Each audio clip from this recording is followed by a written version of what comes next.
কান্না করার মতো চোখে পানি নেই। আমি কালকে বিকেলে খবর পেয়েছি, কালকে বিকেলেই আসার কথা ছিল, আসা হয় নাই। রাতের বেলায় আসলে আমি ঘুমাতে পারিনি, ডান কাঁধ বাম কাঁধ করতে করতে এভাবে চলে গেছে। আপনারা জানেন আমি বরগুনা এসেছিলাম 2013 সালে আগস্টের 10 তারিখে। বাংলাদেশের বুকে, বাংলাদেশের জনগণের বুকের উপরে একটা স্বৈরাচারী শাসক জগদ্দল পাথর বসেছিল। আমি তার একটা বক্তব্যের প্রতিবাদ করেছিলাম। সে বক্তব্য দিয়েছিল, মা দুর্গা দেবী প্রতি বছর কোনো না কোনো বাহনে চড়ে আসে, এবার এসেছে গজে চড়ে, আর গজে চড়ে আসলে দেশে ফসলে ভরে যায়। আর বাস্তবে তাই হয়েছে, এবার ফসল বেশি হয়েছে। একটা হিন্দু যদি এ কথা বলতে আমার কোন আপত্তি ছিল না, তাদের আকীদা তারা পেশ করবে। বাংলাদেশের 18 কোটি মুসলমানের নেত্রী এই দেশে বসে যে আকীদা পোষণ করেছে, আমি বলেছিলাম মক্কার আবু জাহেল আবুল হাব তাকে করেছিল।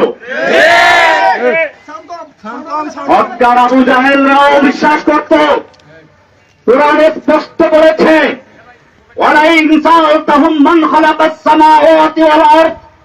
হে নবী, আপনি যদি মক্কার আবু জাহেল আবুল হাবদেরকে জিজ্ঞাসা করেন কে সৃষ্টি করেছে আসমান এবং জমিন, ওয়ালাইন সাআলতাহুম মান নাযালা মিনাস সামাই মান, যদি মক্কার আবু জাহেল আবুল হাবদেরকে আমি জিজ্ঞেস করো কে আসমান থেকে পানি বর্ষণ করে, ফাহিয়া বিহিল আরদা মিন বাদি মাউতিহা, অতঃপর সেই পানির মাধ্যমে মৃত্যু জমিনকে জীবিত করে ফসল উৎপন্ন করার শক্তি দেয় কে?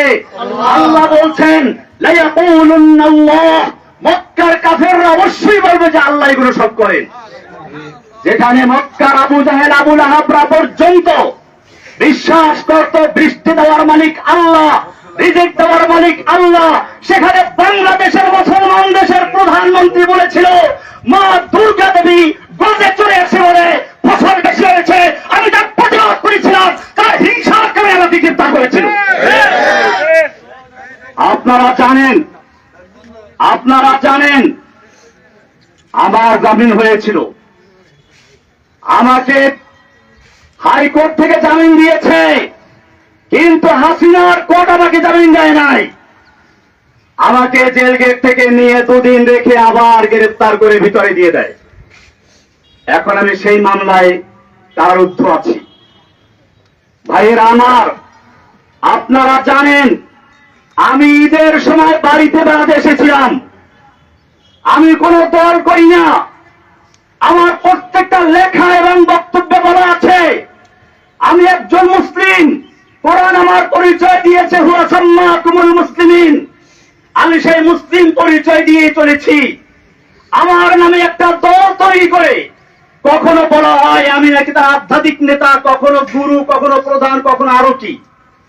সাংবাদিক ভাইদেরকে আমি জিজ্ঞেস বলতে চাই, আপনারা ভালো করে দেখুন, জসিমউদ্দিন রহমানী গ্রেফতার হওয়ার আগ পর্যন্ত আনসারুল্লাহ বাংলা টিমের কোন দলের নাম কোনো কানেও শুনে নাই।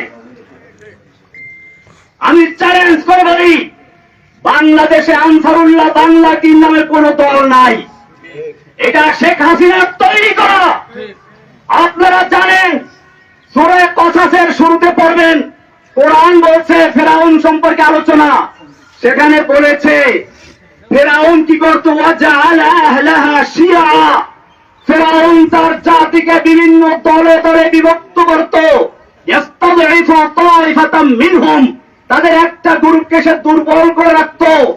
শেখ হাসিনা সেই ফেরাউন, এই যুগের ফেরাউন হাসিনা বাংলাদেশের জনগণকে কেউ রাজাকার, কেউ আনসারুল্লাহ, কেউ অমুক তমুক বিভক্ত করে সে তার শাসন পাকা করতে চেয়েছিল।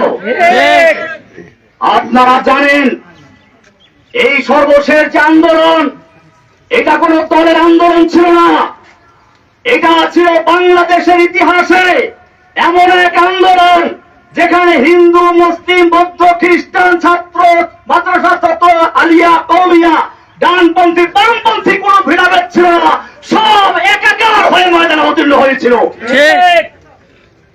আপনারা জানেন, আমার মনে পড়েছে জেলখানায় বসে যেদিন শুনলাম হাসিনা পালিয়েছে। আলাম তারা কাইফা ফাআলা রাব্বুকা বিআসহাবিল ফিল, আল্লাহ বলছেন আপনি কি দেখেন নাই হাতি বাহিনীর সাথে আল্লাহ কি আচরণ করেছিলেন?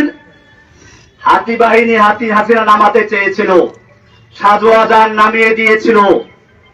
আল্লাহ বলছেন আলাম ইয়াজআল কাইদাহুম ফি তাদলিল, তার এই জঙ্গি জঙ্গি খেলার চক্রান্ত আল্লাহ কি ব্যর্থ করে দেন নাই?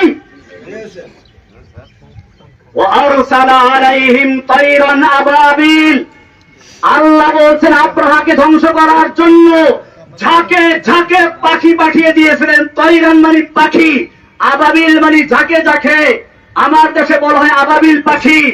আমি তখন মনে করলাম এই প্রাইমারি স্কুলের ছাত্র, হাই স্কুলের ছাত্র, নাবালিক শিশু পর্যন্ত যখন ময়দানে ঝাঁপিয়ে পড়েছে, এটা আল্লাহ দেওয়া সেই আবাবিল পাখি চলে এসেছে। হাসিনার কোন ক্ষমতা ছিল না মোকাবেলা করার মতো। আমি ধন্যবাদ জানাই বাংলাদেশের সেনাবাহিনীকে সময় মতো পদক্ষেপ নেওয়ার জন্য, যে তারা কোন দলে আনুগত্য না করে বাংলাদেশের জনগণের পাশে দাঁড়িয়েছিল। আমি বাংলাদেশের পুলিশ ভাইদেরকে বলবো, আপনাদেরকে জোর করে ব্যবহার করেছে আমরা জানি, আপনাদের দোষ না।